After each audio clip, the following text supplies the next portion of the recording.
Quake is 25 years old.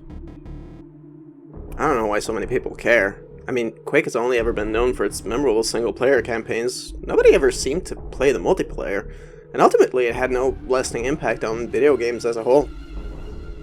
Then again, who am I to question what the internet latches onto at any given time? Quake I is a direct adaptation of H.P. Lovecraft's unreleased writings that got buried with him, which Sandy Peterson secretly unearthed.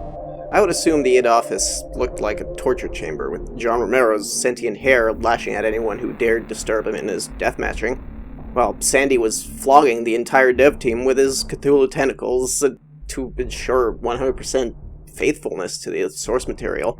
In the meantime, John Carmack was probably busy causing mass traffic accidents by coding while driving his Ferrari. Gameplay-wise, it was a snore fest of completely unrealistic and outright ridiculous gameplay with no clear objectives and no cutscenes to tell the story in an way. Quake II was a direct continuation of the first game, where the Eldritch Abominations took over most of the galaxy and decided to augment themselves into sentient blenders in order to turn all humans into smoothies. Quake II tried to improve on the first game in a few ways, like implementing cutscenes, which tell the game's awesome story in rich detail, and objectives with clear descriptions to prevent you from getting lost all the time. However, these attempted improvements still couldn't prop up an ultimately poorly designed game. This game has some of the most ridiculous guns that are just too damn powerful. Like the super shotgun, firing which just feels like being chucked through a brick wall.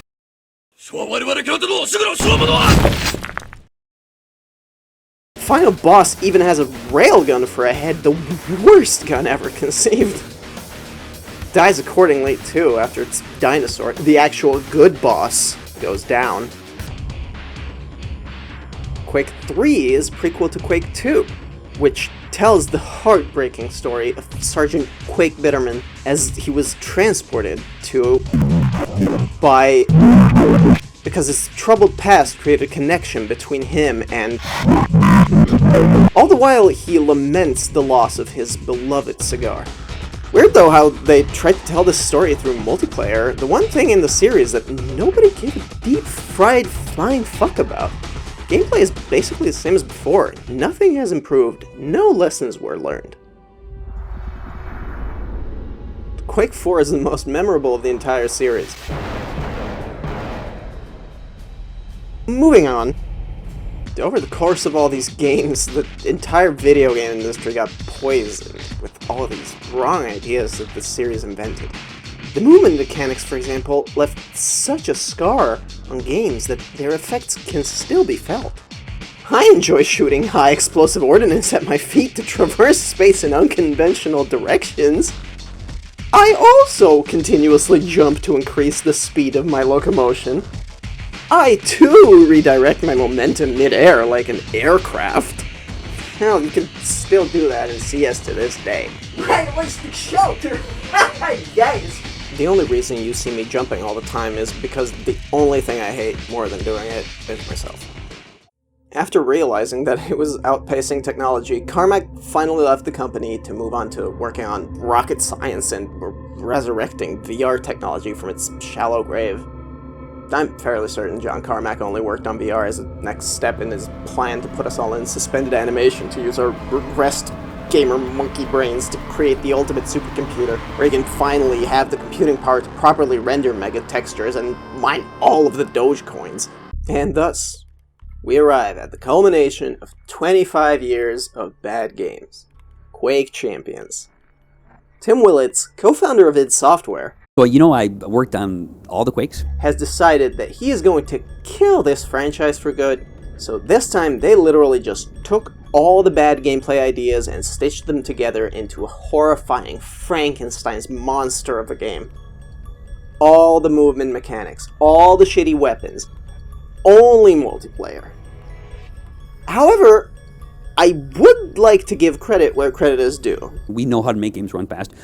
They finally properly optimized the game performance. People that may be intimidated They decided to confuse new players with a text tutorial, so you don't have to deal with noobs.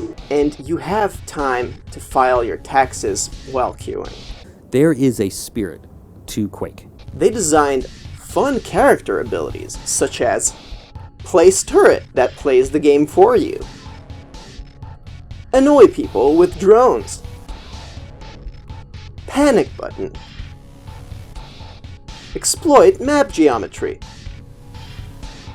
go forward.